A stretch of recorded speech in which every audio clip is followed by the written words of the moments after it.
أعوذ بالله من الشيطان الرجيم.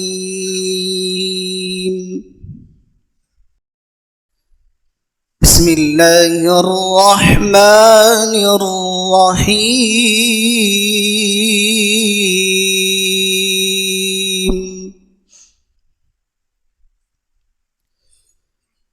وينجي الله الذين اتقوا بمفازتهم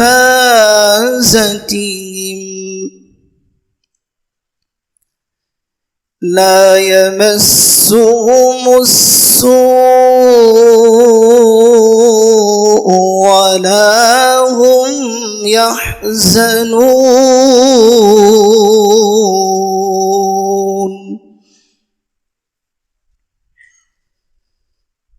الله خالق كل شيء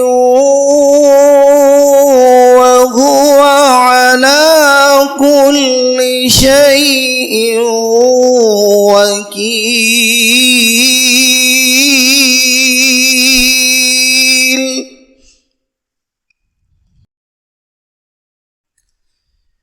له مقاليد السماوات والأرض والذين كفروا بآيات الله أولئك هم الخاسرون.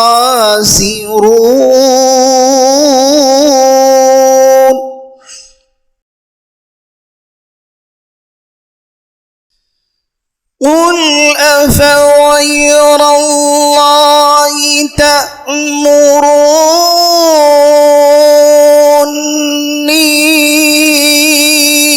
أعبد أيها الجاهلون.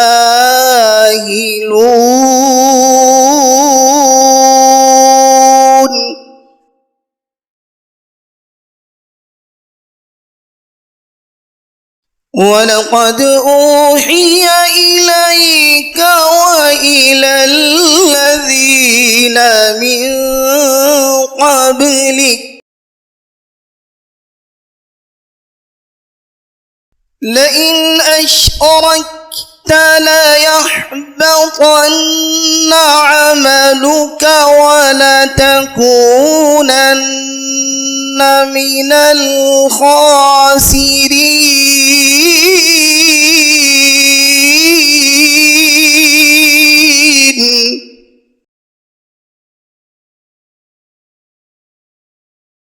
بل الله فاعبد وكن من الشاكرين.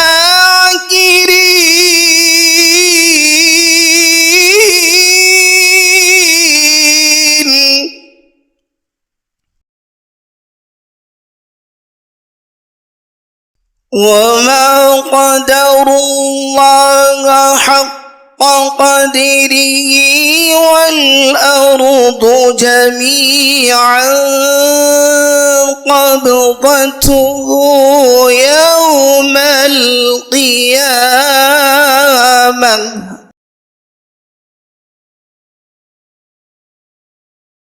والأرض جميعا قبضته يوم القيامة والسماوات مطويات بيمينه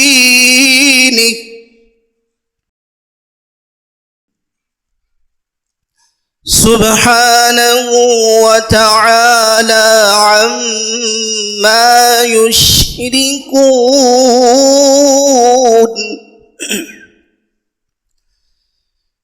ونفخ في الصور فصعق من في السماوات ومن في الأرض إلا من شاء الله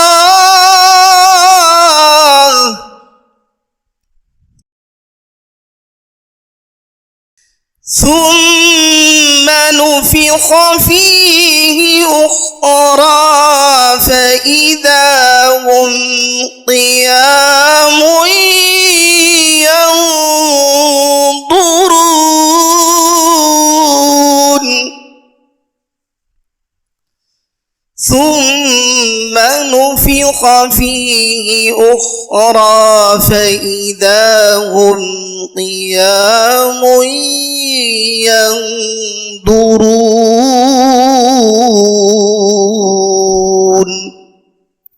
صدق الله العظيم.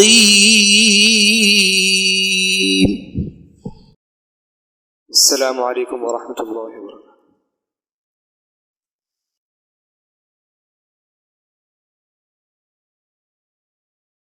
وہ شہر محبت،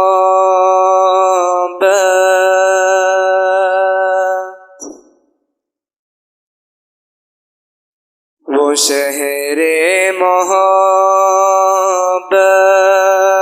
جہاں مصطفیٰ ہے، وہی گھر بنانے کو دل چاہتا ہے. وہ شہر محبت جہاں مصطفیٰ ہے، وہی گھر بنانے کو دل چاہتا ہے. وہ سونے سے کم کر وہ چاندی سی مٹی نظر میں بسانے کو دل چاہتا ہے. وہ شہر محبت جہاں مصطفیٰ ہے، وہی گھر بنانے کو دل چاہتا ہے. جہاد محبت کی آواز گونجی، کہاں حنظلہ نے یہ دلہن سی اپنی. جہاد محبت کی آواز گونجی، کہاں حنظلہ نے یہ دلہن سی اپنی. اجازت اگر دو تو جام شہادت لبوں سے لگانے کو دل چاہتا ہے.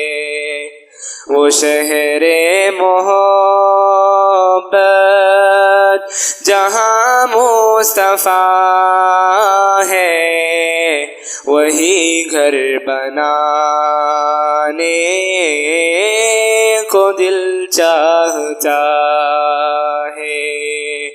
وہ سونے سے کم کر وہ چاندی سی مٹی نظر میں بسانے کو دل چاہتا ہے.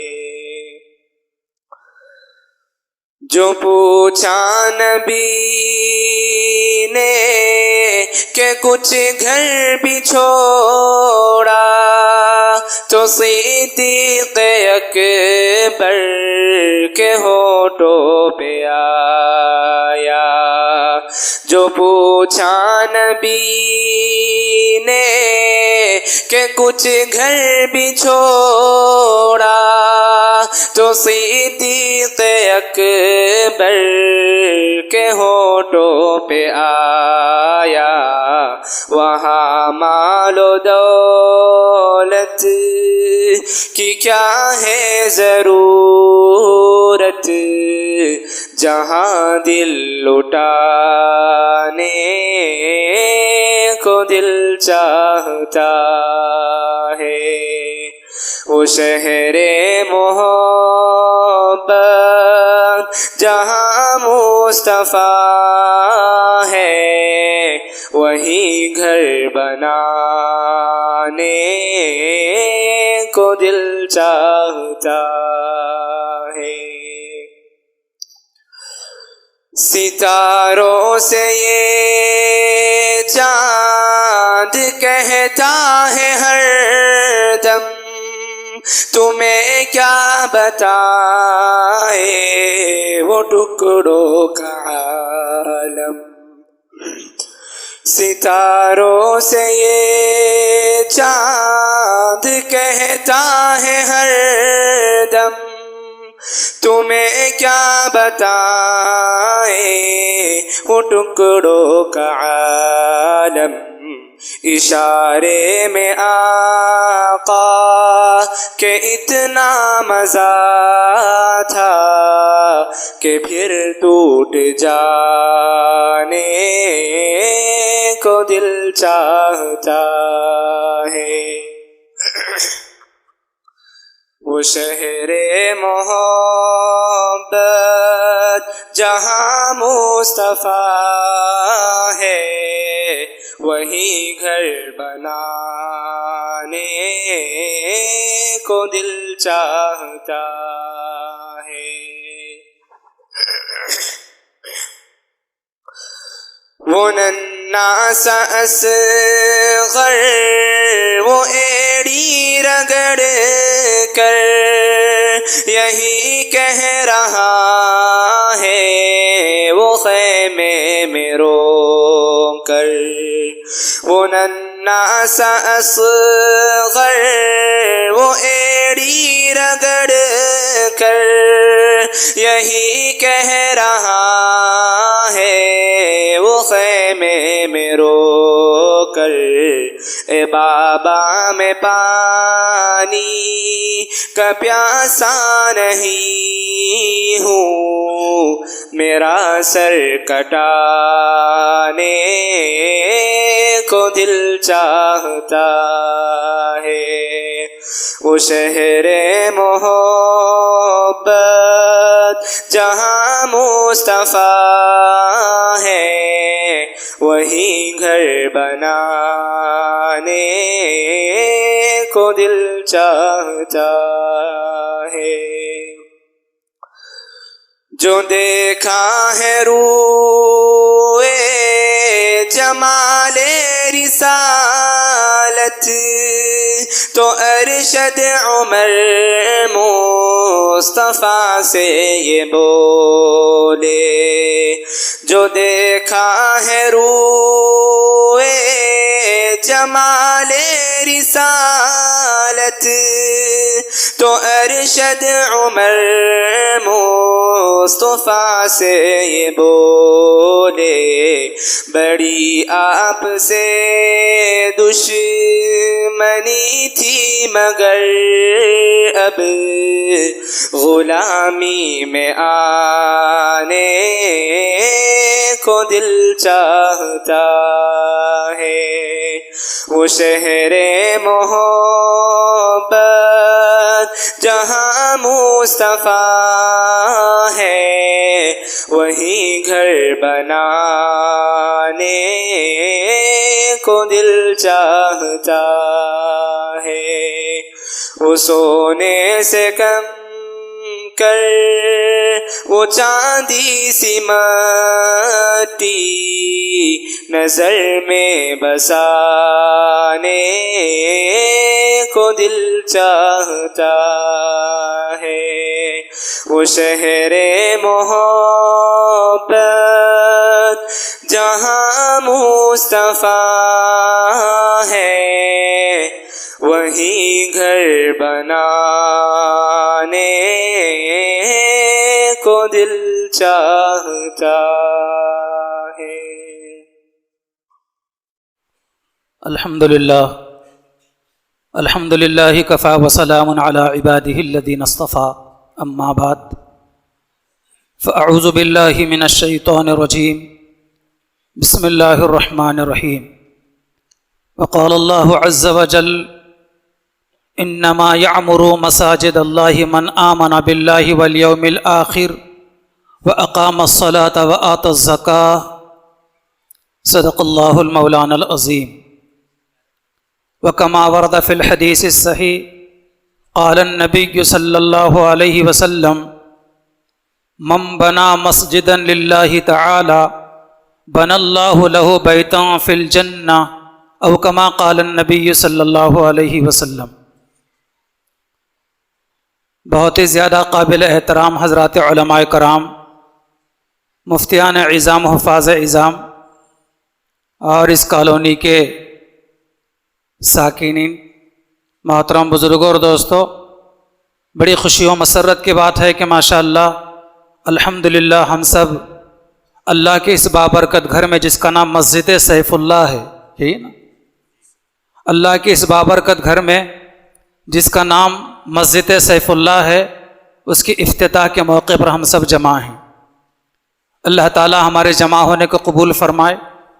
میں سب سے پہلے مبارکباد دیتا ہوں تمام احباب کو جنہوں نے اپنے خون پسینے کی کمائی اللہ کی اس بابرکت گھر کی زمین کی خریدی سے لے کر آج تک جتنا کام ہوا ہے اس میں لگایا ہے، اور آئندہ بھی لگائیں گے، اس لیے کہ وہ عمل ہے کہ جس کے تعلق سے حدیث مبارکہ میں ہے کہ جس نے دنیا میں اللہ کا بابرکت گھر مسجد بنایا، اللہ تعالیٰ اس کے لیے جنت میں گھر بنائیں گے۔ جنت میں گھر ایسا ہمارا گھر نہیں ہوگا first floor, second floor, third floor والا، بلکہ وہ عالیشان محل ہوگا کہ جس کی منظر کشی دنیا میں نہیں کی جا سکتی۔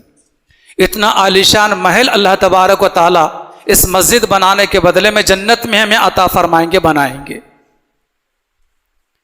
اس مجمع کے اندر وہ بھائی بھی ہمارے موجود ہوں گے جو غریب ہوں گے، متوسط طبقے کے افراد ہوں گے، یا کچھ روز مزدوری بھی کرنے والے ہوں گے، تو وہ یہ دل میں سوچ رہے ہوں کہ ہم نے جو کچھ بھی نہیں لگایا تو ہمارے لیے کہاں سے محل بنے گا، یا ہم نے 100 روپے ہی دیے ہیں، 100 روپے کے بدلے کہاں سے محل بنے گا۔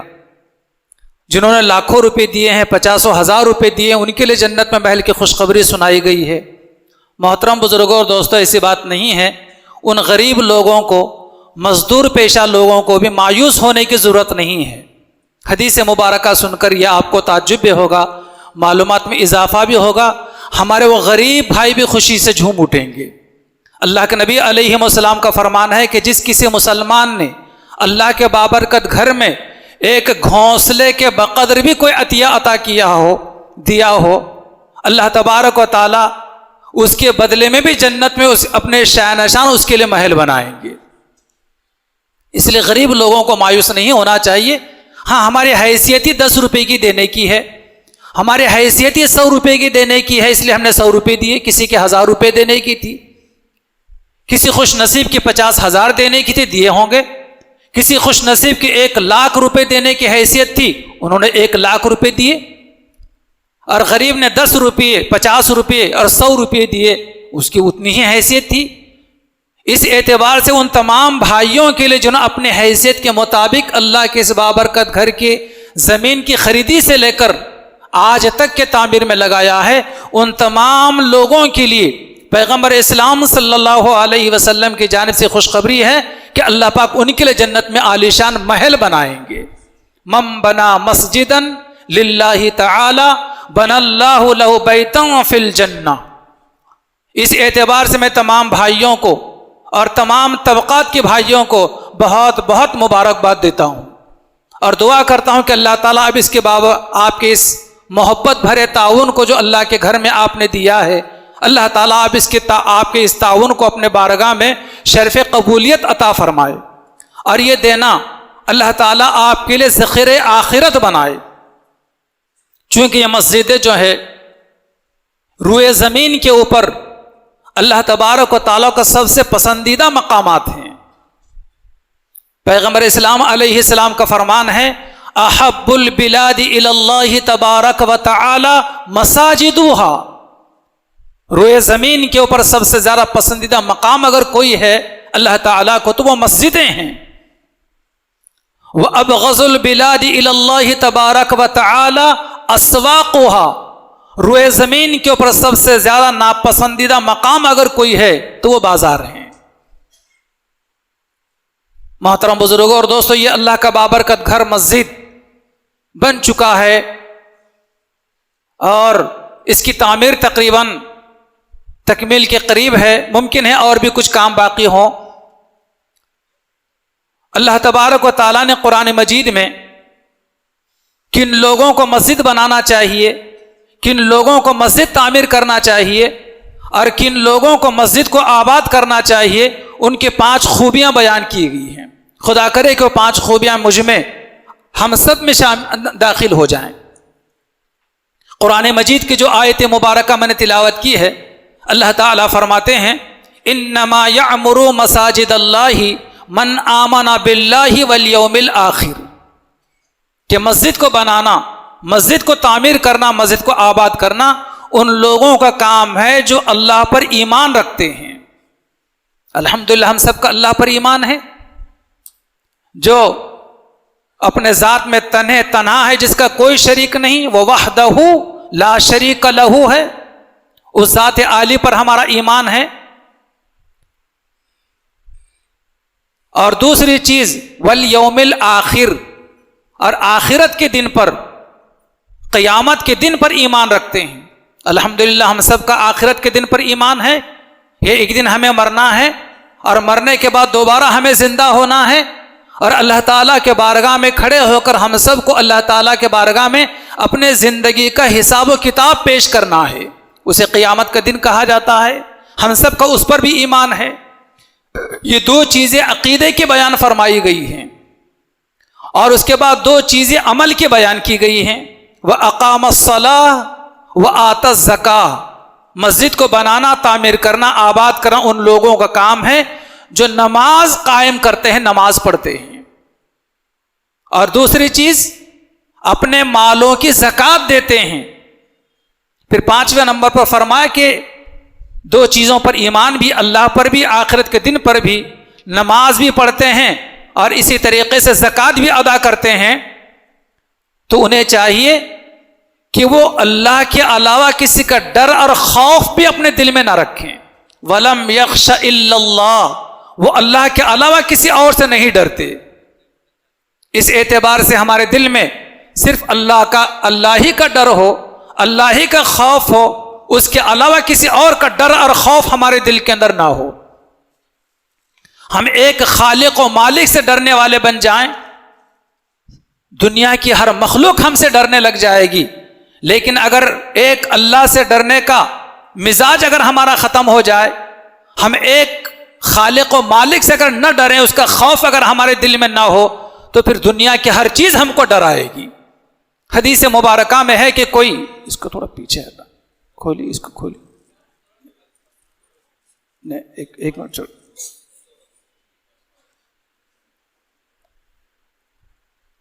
اس سے واسطہ ہم کو پڑھتے رہتا ہے، اس لیے معلوم ہے کہ کیسے چھٹ جی جزاک اللہ.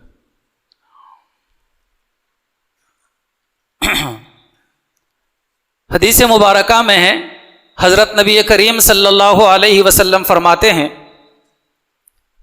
کہ جو مسلمان گھر میں نماز پڑھتا ہے تو اس کی نماز ہو جاتی ہے، اسے ایک ہی نماز کا ثواب ملتا ہے. لیکن اگر مسلمان مسجد میں آ کر نماز پڑھتا ہے تو اس کو ایک نماز کے پڑھنے پر 25 نمازوں کا ثواب ملتا ہے.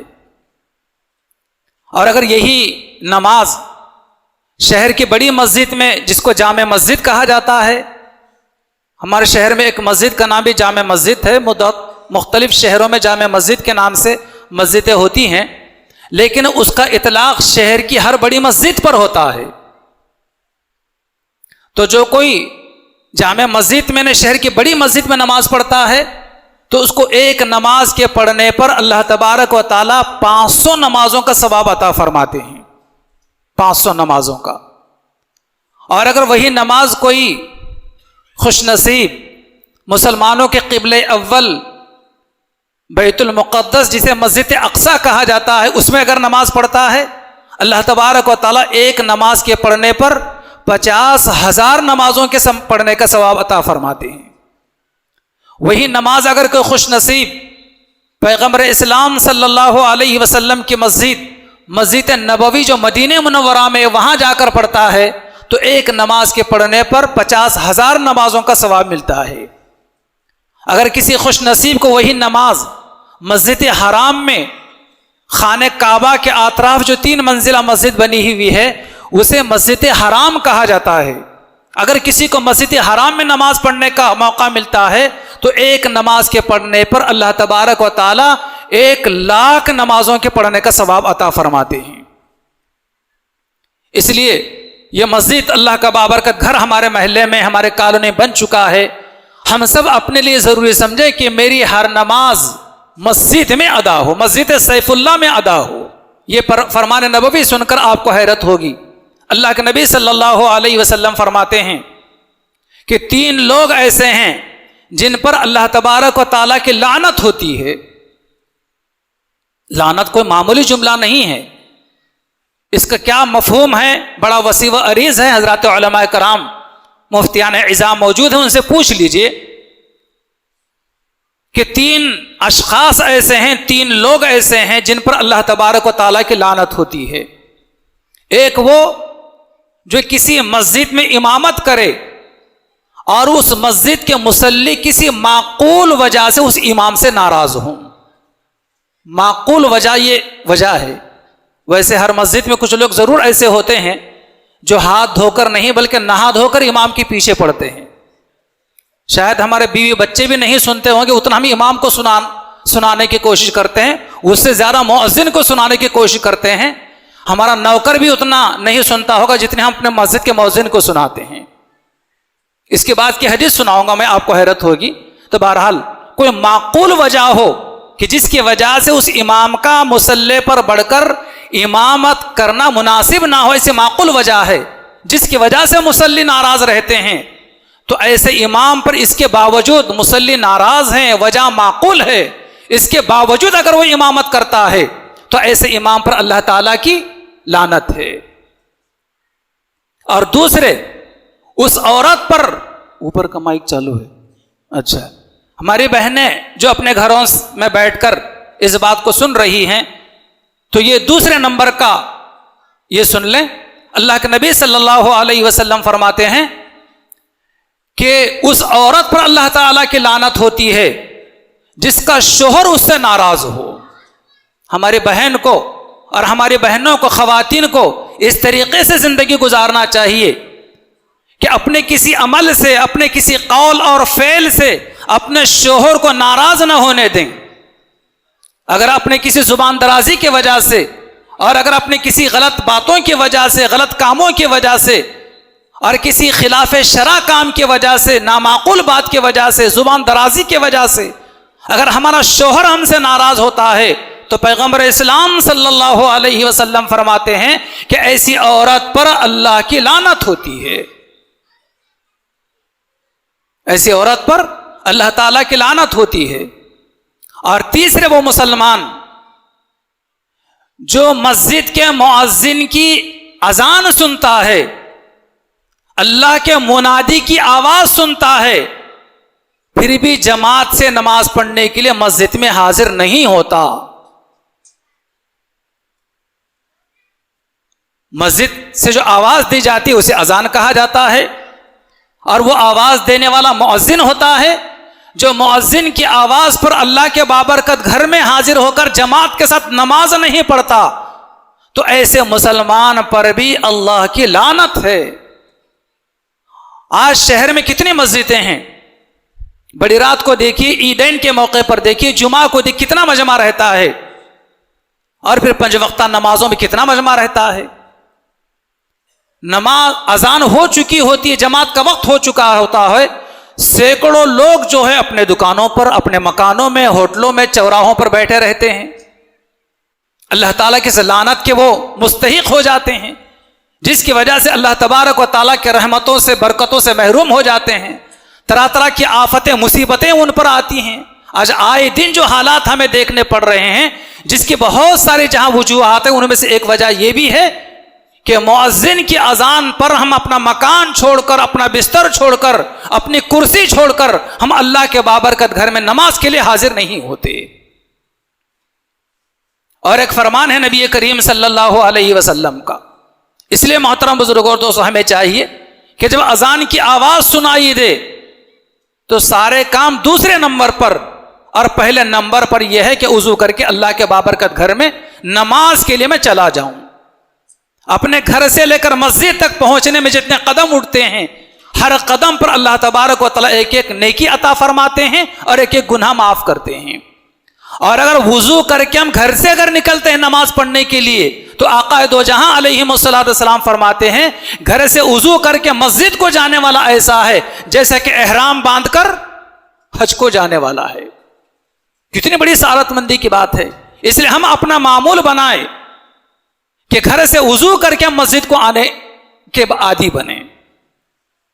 ایک فرمان نبوی ہے، اور اس حدیث کے راوی بیان کرتے ہیں کہ اگر میں 1 مرتبہ 2 مرتبہ 3 مرتبہ غرض 7 مرتبہ یہ حدیث میں نے حضور سے نہ سنی ہوتی تو میں کبھی بھی بیان نہ کرتا۔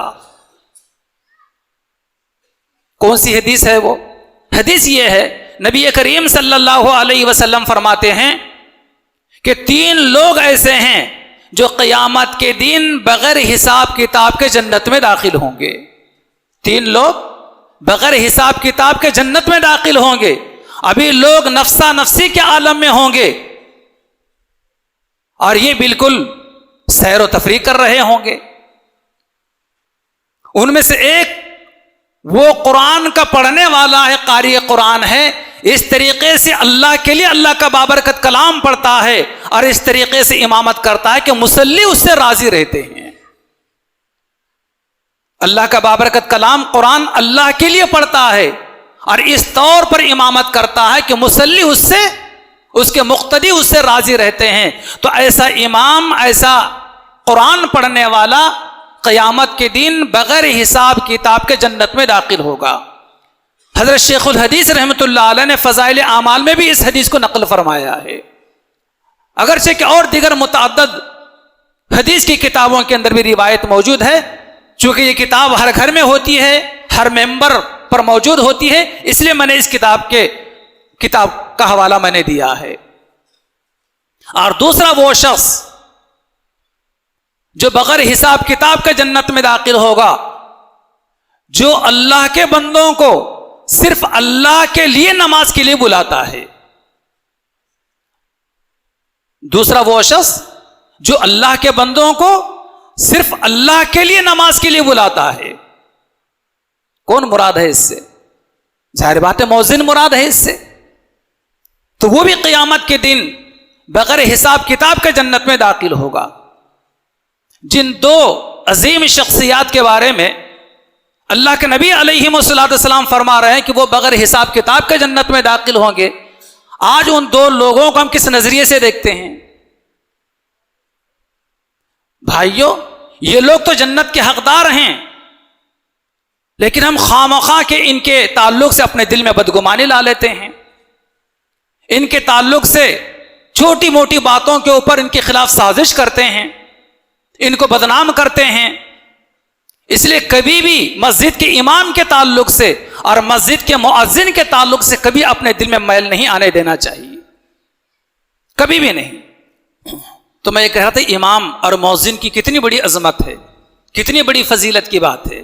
اور تیسرا، آپ کو انتظار ہوگا تیسرا کہہ کر میں اپنی بات کو ختم کروں، تیسرا وہ شخص جو قیامت کے دن بغیر حساب کتاب کے جنت میں داخل ہوگا، اللہ کے نبی علیہ السلام فرماتے کہ وہ مسلمان جس کا تعلق اپنے خالق و مالک سے بھی اچھا ہو اور اپنے ماتحتوں کے ساتھ بھی اچھا ہو۔ خالق و مالک کے ساتھ تعلق کیسے اچھا ہمارا ہوگا؟ عبادات کے ذریعے، تلاوت کے ذریعے، ذکر و اذکار کے ذریعے، اس کو یاد کرنے کے ذریعے، دینی مجالس میں حاضر ہونے کے ذریعے، اللہ والوں کے صحبت میں بیٹھنے کے ذریعے ہمارا تعلق اللہ تعالیٰ سے بہتر ہوگا، مضبوط ہوگا، اور اللہ کے بندوں کے ساتھ اپنے ذات سے ایسی زندگی گزاریں کہ بے داغ زندگی گزاریں، اپنے ذات سے کبھی بھی کسی کو بھی کسی قسم کی کوئی تکلیف نہ ہونے دیں، چاہے ہمارے ماں باپ ہوں، چاہے بیوی بچے ہوں، چاہے بہن بھائی ہوں، چاہے پڑوسی ہوں، چاہے عام مسلمان ہوں، چاہے برادران وطن ہوں، اپنے ذات سے کبھی بھی کسی کو کسی قسم کی کوئی تکلیف نہ ہونے دیں، اور اگر کبھی جانے انجانے میں ہو جائے تو معافی مانگنے میں کوئی تکلف نہیں کرنا چاہیے۔ لیکن اگر ہمارا تعلق بھی عبادات کے ذریعے سے برابر نہیں ہے، اور خالق و مالک کے ساتھ بھی برابر نہیں ہے، اور مخلوق کے ساتھ بھی اگر برابر نہیں ہے، تو پھر یہ خوشخبری اس کے لیے نہیں ہے۔ محترم بزرگوں اور دوستو، اللہ کا یہ بابرکت گھر عبادت کے لیے بنایا گیا ہے۔ مسجد میں بہت سارے بھائی مسجد میں آنے کے بعد ادھر ادھر کی گفتگو کرنے لگ جاتے ہیں، کوئی دیگر لوگ آ گئے تو اپنے کاروبار کی نجی گفتگو شروع کر دیتے ہیں۔ مسجد اللہ کا بابرکت گھر ایسی دنیا کی گفتگو کرنے کے لیے نہیں ہے۔ یہ فرمان نبوی سن کر بدن پر رونگٹے کھڑے ہو جاتے ہیں۔ اللہ کے نبی علیہ الصلوۃ والسلام فرماتے ہیں، جب کوئی مسجد میں بیٹھ کر دنیا کی گفتگو کرتا ہے، ادھر ادھر کی گفتگو کرتا ہے، تو فرشتے حاضر ہوتے ہیں۔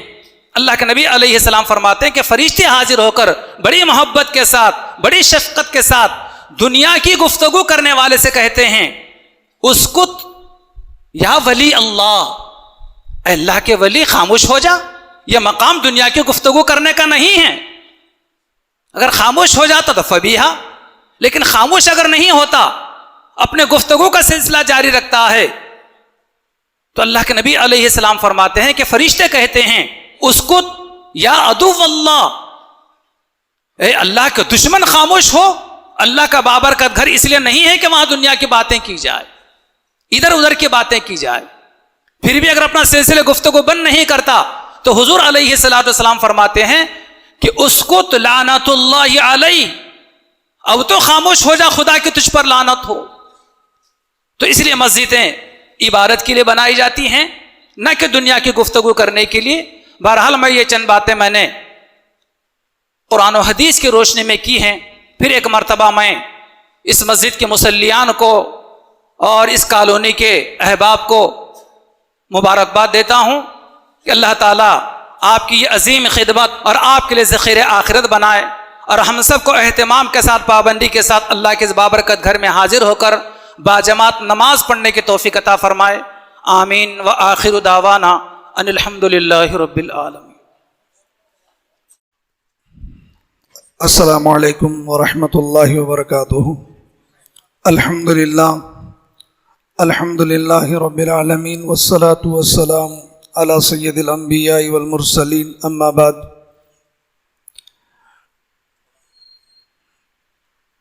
بزرگوں، عزیز دوستوں، معزز و مکرم علماء کرام، میں بہت مختصر چند منٹوں میں آپ کے سامنے اپنے ذہن کی، اپنے دماغ میں الہی ہوئی کچھ باتیں عرض کر دوں، چونکہ حضرت مفتی محبوب حسن صاحب قاسمی دامت برکاتہم کے خطاب کے بعد، ان کی نصیحت آموز باتوں کے بعد مزید اس سلسلے میں گفتگو کرنا مجھے بھی مناسب نہیں لگتا۔ وقت کا بھی تقاضا یہ ہے کہ بات کو مختصر کیا جائے۔ شاعر مشرق علامہ اقبال نے، جس کے متعلق میری تھنکنگ ہے، میری سوچ ہے، میرا نظریہ ہے کہ اگر اقبال کی شاعری کو اس زمانے میں پڑھا جائے، قرآن کے بعد، حدیث کے بعد، اولیاء کرام بزرگان دین کے بعد، اگر کسی کے دل و دماغ کو متاثر کرنے والی شاعری کے میدان میں کسی شاعر کا کلام ہے تو علامہ اقبال کا کلام ہے۔ یقیناً علامہ اقبال کو اقبال اس لیے کہا گیا، علامہ اقبال کو علامہ اس لیے کہا گیا، اور یہ کسی عام آدمی نے نہیں بلکہ بڑے دانشوروں نے کہا ہے، جنہوں نے قرآن و حدیث کو اور علوم اسلامیہ اور علوم عصریہ کو اپنے شاعری کے اندر بڑے خوبصورت لب و لہجے میں پیش کیا۔ میں ایک شعر علامہ اقبال کا کہتا ہوں، جو علامہ اقبال نے کسی موقع پر کہا تھا۔ ایک بستی سے گزر ہو رہا تھا اور وہاں پر ایک مسجد کو انہوں نے دیکھا تھا، اور اس مسجد میں جب جا کر نماز پڑھنے کا اتفاق ہوا تو وہاں پر مسجد میں مصلیوں کی تعداد بالکل کم تھی یا بہت مختصر تھی۔ اقبال نے اس وقت میں کہا تھا، مسجد تو بنا لی پل بھر میں ایما کی حرارت والوں نے، من اپنا پرانا پاپی ہے برسوں میں نمازی بن نہ سکا۔ اور اس مسجد کا نام بھی مسجد پل بھر ہے۔ مسلمان ایک مرتبہ کچھ راستے سے گزر رہے تھے، اقبال نے اس سلسلے میں وضاحت کی ہے، ہمارے پڑوس والے ملک کے اندر اس مسجد کا نام مسجد پل بھر ہے، راستے پر باضابطہ وہ مسجد بنائی گئی ہے۔ ان لوگوں نے راستے میں رات میں قیام کیا اور انہوں نے سوچا کہ یہاں پر نماز پڑھنا چاہیے۔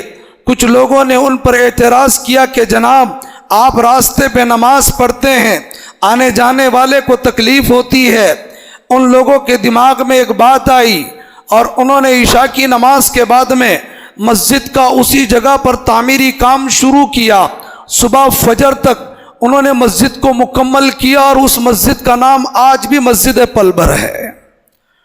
پھر اس راستے سے گزرتے وقت اقبال نے کہا تھا، مسجد تو بنا لی پل بھر میں ایما کی حرارت والوں نے، من اپنا پرانا پاپی ہے برسوں میں نمازی بن نہ سکا۔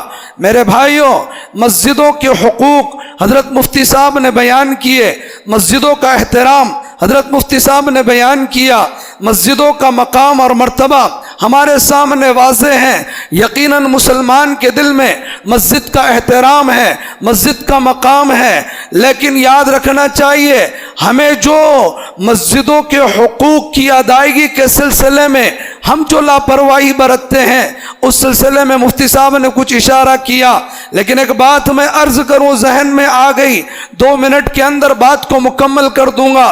پیارے آقا علیہ السلام نے فرمایا، مرنے والے کون کون ہیں اس میں؟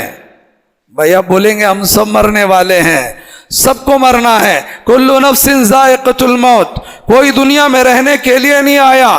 آج کے ٹھیک 50-100 سال کے بعد میں ہم میں سے کوئی بھی یہاں پر نظر نہیں آئے گا، ہم زمین کے اندر چلے جائیں گے۔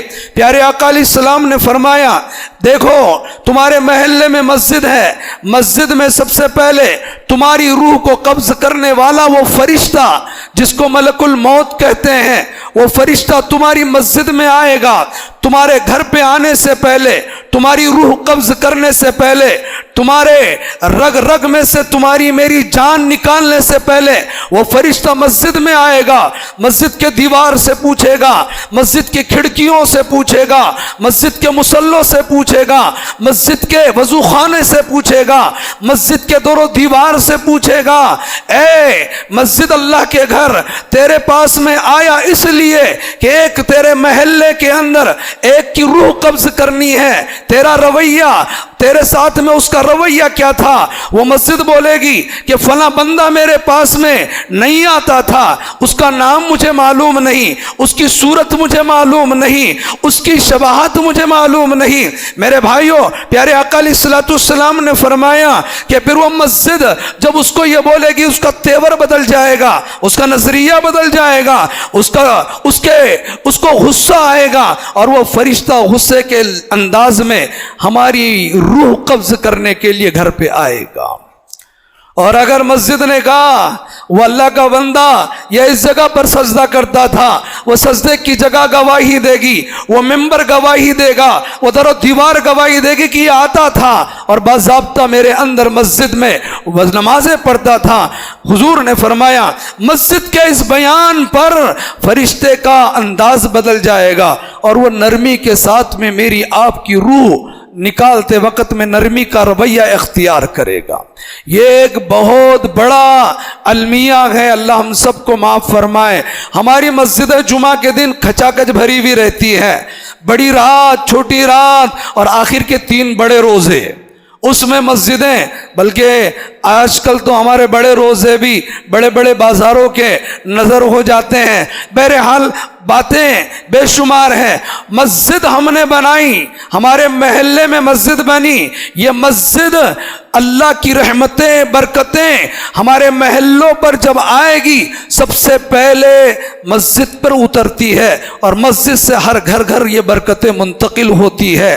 اگر خدا نہ کریں مسجدوں کو ہم نے ویران کیا، اتنی خوبصورت مسجد، اتنی پیاری مسجد، جان مال لگا کر رات دن محنتیں کر کے ہم نے دیکھا ہے فاروق بھائی کو، ان کے ساتھ پوری ٹیم کو رات دن محنتیں، اور مسجد کو تعمیر کرنے میں، یہ بلڈنگ بنانے میں بھی بڑی محنتیں لگتی ہیں، اس سے کہیں زیادہ اس کے حقوق ادا کرنے میں محنتیں لگتی ہے۔ بہرحال ہم سب اس محلے کے رہنے والے ہم طے کریں انشاءاللہ اس اللہ کے گھر میں اتنے سجدے کریں گے کہ اس اللہ کے گھر کو اتنا راضی سجدے کر کے کریں گے کہ یہ اللہ کا گھر اللہ کے بارگاہ میں اللہ کے سامنے ہمارے لیے دعائیں کرے گا، اے اللہ انہوں نے مجھے آباد کیا تو ان کو آباد کر۔ خدا نہ کرے اگر ہم نے اس کا حق ادا نہ کیا تو یہ مسجدیں ہمارے لیے بد دعائیں کرے گی۔ باتیں تو بے شمار ہے، عمل کے لیے 2 بول کافی ہے۔ اللہ کا گھر ہم نے بنایا، اس کو 100% آباد کرنا، یہاں پر تعلیم کے لیے بچوں کو بھیجنا، اپنی ذات سے ہم مسجد میں عبادتوں کے لیے آنا، اپنے گھروں پہ جیسے مفتی صاحب نے پوری تفصیل سے ہمارے سامنے باتیں کی ہے، اور یقین جانیے حضرت مفتی صاحب کی ہدایتوں پر اگر ہم نے عمل کیا تو لمحہ لمحہ اس مسجد سیف اللہ کا دل سے نکلی ہوئی وہ دعائیں انشاءاللہ ہمارے حق میں اللہ پاک قبول فرمائیں گے اور ہمارے لیے دنیا اور آخرت میں اس کی برکتیں عطا فرمائیں گے۔ اس محلے والوں کے لیے ایک خوشخبری یہ ہے کہ ابھی تک آپ اس محلے میں آبادی ہے، مکانات ہے، اتنی برکتیں ابھی تک آپ کو محسوس نہیں ہوئی ہوگی۔ اب یہ گھر آج سے اللہ کا گھر بنایا گیا، یہاں سجدے ہو رہے ہیں، دعائیں ہوگی، نمازیں پڑھی جائے گی، آپ محسوس کیجئے پہلی زندگی میں اور آئندہ زندگی میں زمین آسمان کا فرق محسوس ہوگا۔ اس لیے اللہ کے گھروں سے محبت، اس کو آباد کرنے کی فکر، اور جن لوگوں نے جان اور مال کے ساتھ اس گھر میں اپنا حصہ لگایا ہے وہ یقیناً خدا کی پاک کی قسم مبارکباد کے مستحق ہے۔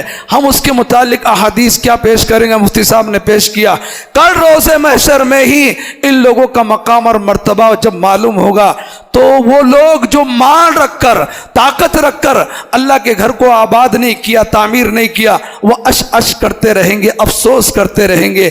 اللہ پاک سے ہم دعا کرتے ہیں خدایا تو نے اپنے فضل سے تیرا گھر ہمیں عطا کیا، اس کو 100% آباد کرنے کی توفیق عطا فرما، آمین۔ واخر